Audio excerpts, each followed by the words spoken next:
Saudara, bincang kita hari ini terasa spesial karena kita kedatangan sosok yang sangat berpengaruh dalam kemajuan pembangunan di Kabupaten Bintan, Provinsi Kepulauan Riau. Seperti yang kita ketahui, Kabupaten Bintan merupakan kawasan ekonomi khusus dan kawasan perdagangan bebas yang memiliki potensi investasi yang sangat luas. Dalam beberapa tahun terakhir, Bintan telah mengalami transformasi di berbagai bidang demi mewujudkan pembangunan berkelanjutan untuk kesejahteraan masyarakat. Meskipun di awal masa kepemimpinannya dihadapkan dengan berbagai tantangan, namun sosok yang satu ini terus berjuang hingga mengantarkan Pemkab Bintan berhasil meraih berbagai penghargaan. Capaian ini tentu tidak lepas dari peran maksimal Bupati Kabupaten Bintan, Bang Roby Kurniawan. Lantas apa saja kebijakan-kebijakannya serta bagaimana dampaknya kita akan bahas selengkapnya selama 30 menit ke depan bersama saya Diana Dwika hanya di Bincang Kita.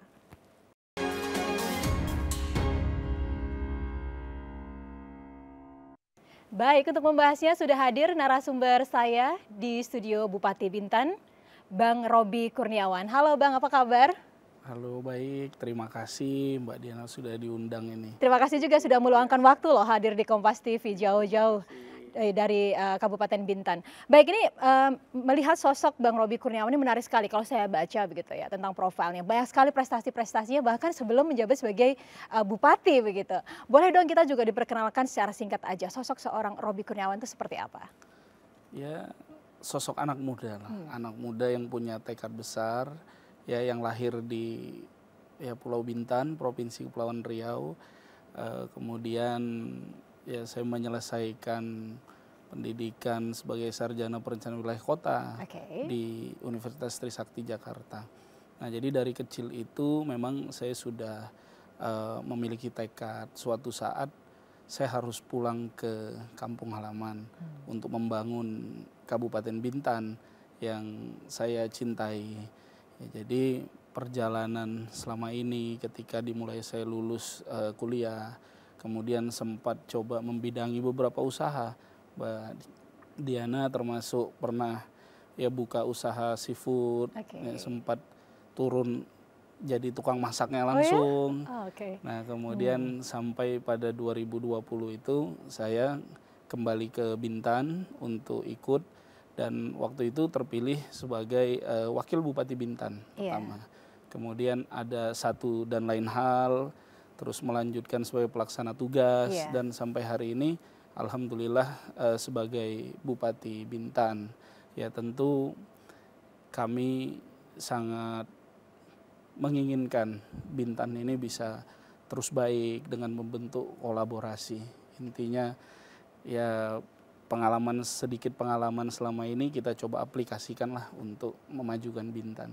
Iya, artinya memimpin Bintan sebagai bupati dari tahun 2021 sampai 2024, benar ya? Iya. Ya, dan ini ternyata sudah banyak sekali prestasi yang diraih oleh Bintan dalam waktu singkat begitu 4 tahun. Alhamdulillah. Tapi kalau misalkan kita berangkat dalam kepemimpinan sebuah wilayah, pastinya yang kita lakukan pertama adalah pemetaan. Kita juga ingin mengetahui sebenarnya apa sih yang potensi besar yang dimiliki oleh Bintan dan waktu itu apa tantangan-tantangannya? Jadi Bintan ini unik, Mbak Diana. Kenapa? Kita ini daratannya itu hanya 2%, sisanya lautan. Kita punya 272 pulau, 81 pulau berpenghuni. Tapi Bintan ini dekat dengan negara-negara tetangga. Jadi selalu dikatakan ya Bintan is the window of Indonesia lah. Dekat Malaysia Singapura dekat ya? Malaysia sama Singapura. Nah, jadi pertama tentu ini menjadi tantangan bagi kami ya dengan pulau yang luar biasa banyaknya. Tentu ini menjadi semangat membentuk sebuah tim yang kuat, sebuah komunikasi yang kuat. Jadi dengan berbagai kondisi di Kabupaten Bintan, alhamdulillah walaupun pada saat pertama pandemi Covid ya kita dihadapi, ya Bintan bisa keluar melakukan pemulihan ekonomi secara cepat dan alhamdulillah berjalan dengan baik sampai hari ini. Tadi kalau Bang Roby menjelaskan bahwa ternyata tantangannya itu sangat berat ya karena ini terpencar-pencar begitu wilayahnya Bintan. Tapi saya juga melihat pastinya ada sebuah potensi besar yang dimiliki oleh Bintan. Kalau tidak salah adalah sektor pariwisatanya begitu. Atau ada lagi yang lain? Bintan ini kita selain pariwisata, kita punya ada 2 kawasan. Ya, ada kawasan ekonomi khusus Galang Batang. Kemudian ada free trade zone. Di dalam free trade zone sendiri ada kawasan pariwisata terpadu Lagoy. Kemudian ada kawasan pariwisata masyarakat di Pantai Trikora. Kemudian ada kawasan industri Lobam. Nah, ini yang membuat Bintan ini hari ini bertumbuh secara cepat. Kemudian termasuk UMKM-nya juga dengan kita memberikan dukungan, pendampingan. Juga alhamdulillah Bintan bisa berjalan dengan baik melakukan pemulihan ekonomi. Ya, infrastruktur juga menjadi tantangan. Tapi dengan kolaborasi, dengan komunikasi, alhamdulillah ini juga sudah mulai berjalan dengan baik. Jadi potensi-potensi ini yang terus kita jaga. Yang pasti yang menjadi tantangan awal ketika Anda menjabat tiba-tiba COVID begitu ya. Iya, betul sekali. Ini pasti tantangan yang sangat berat. Bagaimana waktu itu Anda menyelesaikan berbagai persoalan di masa pandemi? Ya, pandemi COVID ya. Memang ini menjadi pelajaran lah bagi kita semua. Ya, bagaimana kita harus membentuk sebuah tim yang kuat untuk menyelesaikan ini secara bersama-sama.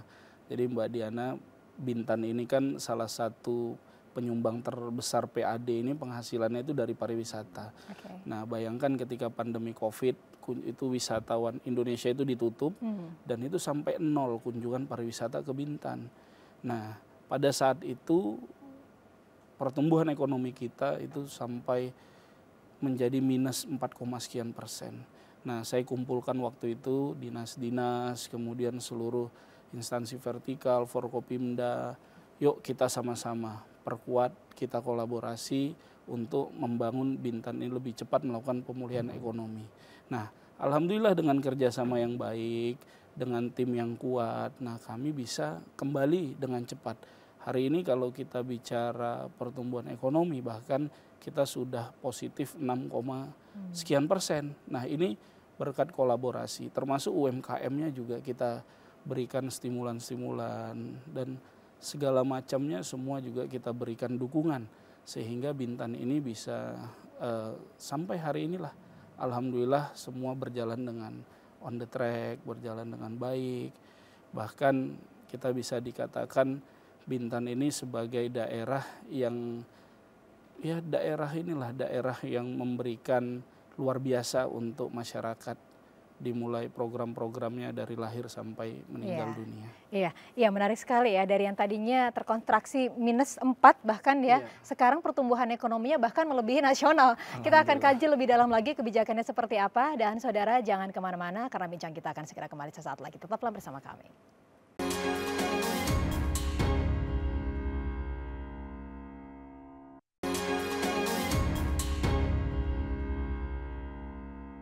Anda kembali bersama kami di Bincang Kita, masih bersama dengan Bupati Bintan, Bang Roby Kurniawan. Menarik sekali, ini nggak banyak loh wilayah yang akhirnya dari tadi kondisi ekonomi pada saat pandemi minus 4, kemudian dalam waktu singkat beberapa tahun, kurang lebih 4 tahun, pertumbuhan ekonominya mencapai kurang lebih 6. Ini bahkan di atas rata-rata pertumbuhan ekonomi nasional.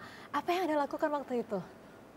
Ya, jadi Mbak Diana, kita di Bintan ini memang itu tadi perkuat kolaborasi yang kuat ya antara seluruh tim, seluruh pihak, dan kita mencoba memberikan pelayanan terbaik lah untuk masyarakat Bintan. Nah, bicara tentang pandemi, kita bisa melihat yang menyelamatkan Indonesia ini ekonominya UMKM. Ya, jadi kita pada saat saya diamanahkan, nah kita memberikan program langsung untuk UMKM, yaitu bantuan permodalan usaha 0%. Jadi bunganya pemerintah yang bayarkan. Jadi itu maksimal plafon anggarannya itu 30 juta rupiah. Nah itu bunganya pemerintah yang bayarkan. Nah kemudian kita membangun kemitraan, kolaborasi dengan seluruh pihak-pihak yang ada di Kabupaten Bintan. Nah ke depan Kabupaten Bintan ini kalau kita melihat dari pandemi sampai hari ini, memang perlu terus kita lakukan bimbingan seperti UMKM, kemudian kemudahan-kemudahan investasi yang masuk ke Kabupaten Bintan. Nah, sehingga memang ekonomi masyarakat itu sangat berpengaruh. Jadi investasi yang masuk itu memberikan pengaruh yang kuat untuk ekonomi masyarakat Bintan. Ketika kita berbicara tentang pandemi, artinya bahwa tidak ada pemasukan ya pada saat itu begitu. Tapi di Bintan sendiri yang tadi disampaikan ada KEK gitu dan free trade zone gitu kan, artinya memang investasi itu bisa masuknya dari situ gitu kan. Nah itu bagaimana Anda berupaya untuk bisa mengoptimalkan investasi yang masuk? Ya, jadi kan ada beberapa kewenangan ya, Iya. ada yang kewenangan kabupaten, yang provinsi bahkan pusat. Nah, untuk yang kewenangan kabupaten kita berikan kemudahan-kemudahan terbaik lah untuk calon-calon investor yang akan masuk ke Bintan. Nah, kita punya dengan membentuk satu platform juga, ada namanya Bintan Investment Platform. Oke. Jadi calon investor mau masuk tinggal buka Bintan Investment Platform. Nah, itu semua ada lengkap di sana. Ya, lokasinya, kemudian apa yang cocok di sana dan maupun semua hal untuk memudahkan investasi. Nah, kemudian apabila ada investor kita kendala misalnya yang pengurusan perizinan di provinsi atau di pusat, kita berikan pendampingan secara profesional sehingga investor merasa aman, merasa nyaman. Kan kalau aman dan nyaman pasti mereka akan terus berdatangan, datang benar ke sekali. Kabupaten Bintan. Nah, ini juga yang kita akan menganggap, kita berikan kemudahan, ibaratnya efeknya lah, satu rugi tapi 9-nya akan untung. Jadi misalnya kita berikan relaksasi kepada investor, tapi ketika mereka masuk, kita bicara tenaga kerja lokal bisa diserap. Kemudian produk-produk makanan, UMKM semua bisa terserap kalau memang investasi itu banyak ke Bintan.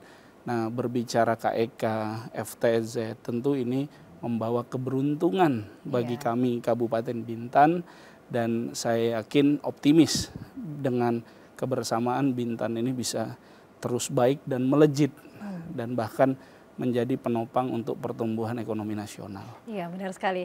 Bahkan kalau kita melihat dari persentase kemiskinan ekstrimnya dari yang semula 0,38% di tahun 2021, ini bahkan sekarang sudah 0% pada tahun 2023. Ini sesuai dengan target Presiden begitu ya, Republik Indonesia pada waktu itu Bapak Jokowi. Bagaimana bisa menurunkan kemiskinan ekstrim? Pastinya banyak sekali tantangannya. Ya, program-program pengentasan kemiskinan alhamdulillah di Bintan itu berjalan on the track, sesuai yang kami harapkan. Nah, jadi memang salah satunya ya kita memberikan sembako, kemudian ada BLT, ada perbaikan rumah tidak layak huni, dan ini kami sejalankan juga dengan program-program unggulan kami di Kabupaten Bintan. Bagaimana kami memberikan bantuan seragam sekolah gratis untuk anak-anak, ya kalau Bintan ini kan Pemkab kewenangannya sampai di SMP. Kemudian kita ada menggunakan program berobat gratis menggunakan KTP KK Bintan. Nah, kemudian kita memberikan jaminan sosial dengan membayarkan BPJS Ketenagakerjaan untuk pekerja rentan. Jadi nelayan, petani, tukang ojek, semuanya kita bayarkan BPJS Ketenagakerjaan sehingga mereka bekerja, mereka terlindungi. Nah, dengan program-program unggulan inilah Mbak Diana yang memang alhamdulillah dengan kerjasama tim juga ya kita bisa berhasil menekan apa yang diharapkan oleh Presiden waktu itu Bapak Joko Widodo. Alhamdulillah kita juga dapat penghargaan dari Bapak Wakil Presiden terkait kemiskinan ekstrim itu yang sampai 0%. Iya, Bang, ini ternyata tidak hanya kemiskinan ekstrim saja yang menurun, bahkan angka pengangguran terbukanya ini paling rendah dari tahun 2006, sekarang itu hanya 4,53. Pada waktu Anda memimpin itu masih di angka cukup tinggi 8,62 gitu ya. Padahal masa pandemi ini kan pasti banyak yang perusahaan-perusahaan mulai off gitu, tapi Anda ternyata bisa menurunkan tingkat pengangguran. Apa yang Anda lakukan? Ya, jadi Mbak Diana, alhamdulillah berbagai upaya kita mencoba selain memperkuat kolaborasi tim. Nah, kita bekerja sama dengan 31 perusahaan yang ada di Kabupaten Bintan untuk memprioritaskan tenaga kerja lokal. Nah, tapi kan memprioritaskan ini kita juga harus siapkan SDM-nya. Nah, kita berikan pendidikan bersertifikasi keahlian. Nah, kemudian kita juga mendorong salah satunya dengan menciptakan satu platform yang bernama Silancar. Apa itu? Itu sistem layanan pencari kerja. Nah, jadi ini yang bisa masuk hanya masyarakat Bintan. Nah, jadi di situ bisa ada pengumuman lowongan kerja, kemudian pengurusan kartu AK1, kartu kuning itu. Nah, karena kita banyak pulau, jadi cukup dengan online itu bisa difasilitasi. Nah, sehingga mempermudah. Kemudian kita juga mendorong anak-anak muda tidak hanya bekerja di perusahaan, tapi kalau ada yang ingin berwirausaha muda, nah itu kita berikan bantuan permodalan UMKM 0%. Nah, kemudian kita juga membentuk expo untuk menghadirkan produk-produk khas Bintan, expo pemuda, tapi ini yang anak-anak muda lah. Setiap tahun? Di setiap tahunnya pada tanggal 28 Oktober kan.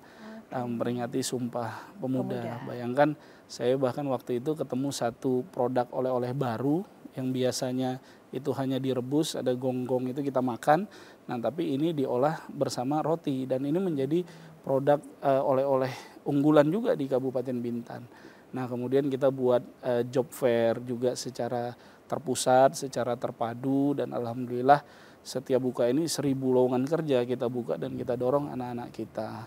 Nah, kemudian terakhir juga melalui media sosial untuk menginformasikan lowongan kerja yang ada di Bintan.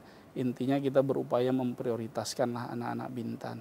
Alhamdulillah ternyata ini on the track berjalan dengan baik. Ya, jadi bahkan sampai hari ini menurut data BPS itu selama Bintan berdiri ini di 2024 ini 4,53% dan ini terendah sepanjang Kabupaten Bintan berdiri, Mbak Diana. Jadi ya mudah-mudahan bisa kita tekan terus lah tingkat pengangguran yang ada di Bintan. Baik. Kali ini saya juga ingin mengetahui apa saja sih pencapaian-pencapaian selama Bang Robby memimpin. Kita akan ulas di segmen selanjutnya. Dan saudara jangan kemana-mana karena bincang kita akan segera kembali sesaat lagi. Tetaplah bersama kami.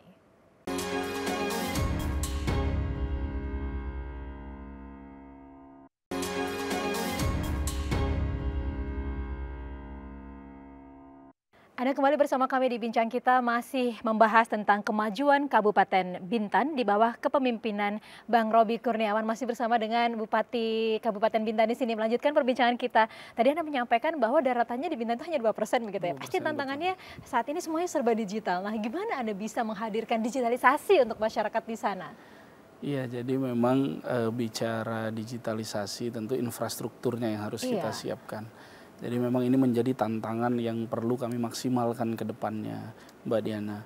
Nah, tapi kami pemerintah Kabupaten Bintan kita berupaya berkolaborasi dengan pemerintah provinsi, kemudian pemerintah pusat. Nah, pemerintah pusat itu kita dapat bantuan 5 tower BTS pembangunan di Bintan dan alhamdulillah itu berjalan dengan baik sampai hari ini towernya. Nah, kemudian ada 82 visat untuk di sekolah-sekolah. Ini juga untuk memperkuat digitalisasi di Kabupaten Bintan.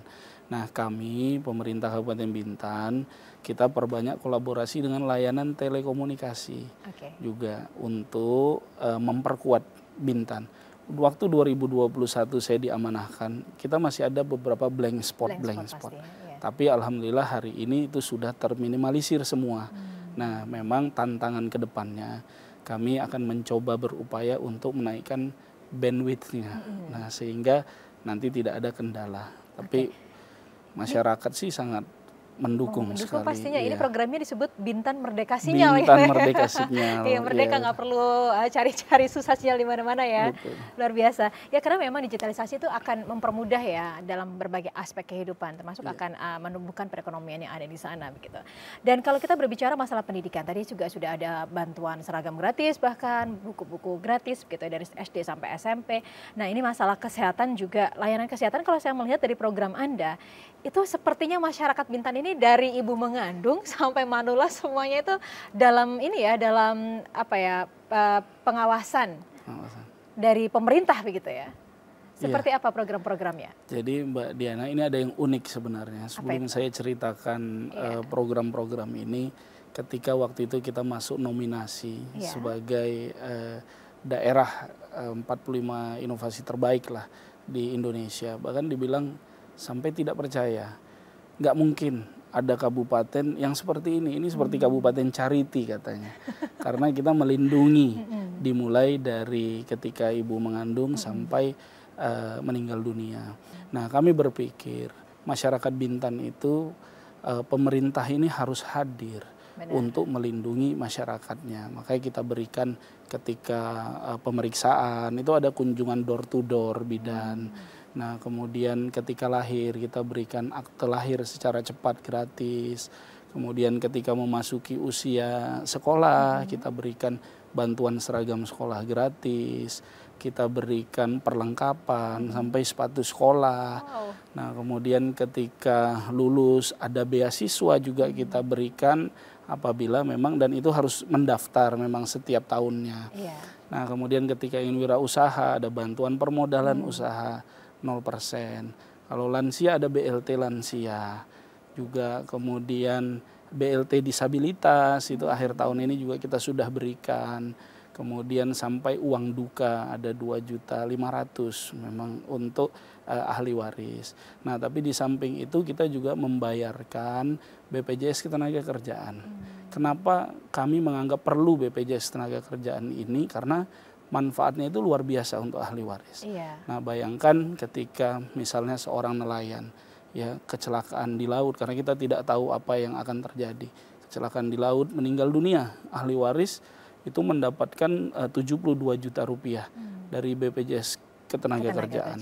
Anak pertama dan anak kedua dibeasiswakan sampai lulus sarjana S1. Nah, kalau misalnya meninggal dunia biasa itu hampir 40 juta rupiah. Kalau udah 3 tahun berturut-turut itu juga anak pertama dan anak kedua dibeasiswakan sampai lulus sarjana S1. Nah, ini yang kami menganggap penting untuk pemerintah harus hadir menjaga dan melindungi masyarakatnya. Ya, karena kita kan berada di pulau yang paling dekat dengan negara tetangga.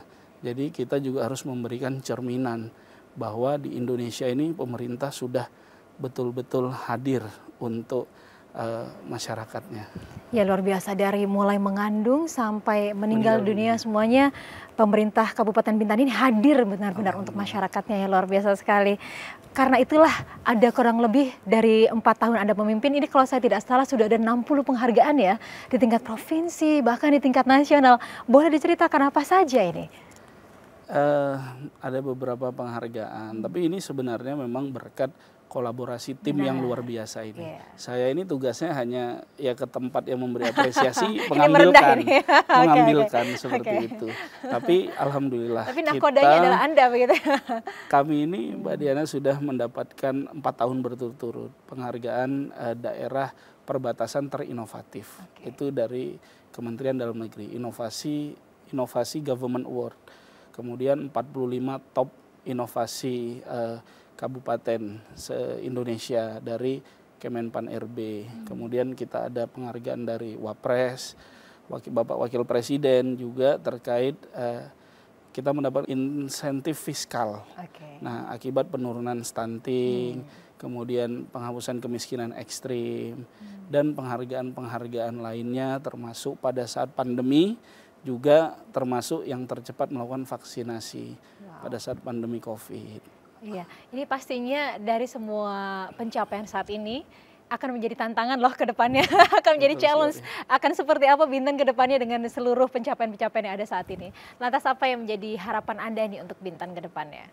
Ya, harapannya apa yang sudah berjalan selama ini bisa terus berjalan dan bisa kita maksimalkan. Nah, tentunya dengan kolaborasi yang kuat, dengan tim yang kuat, dan saya berharap Bintan bisa semakin baik ke depannya, tapi kuncinya semua harus berkolaborasi.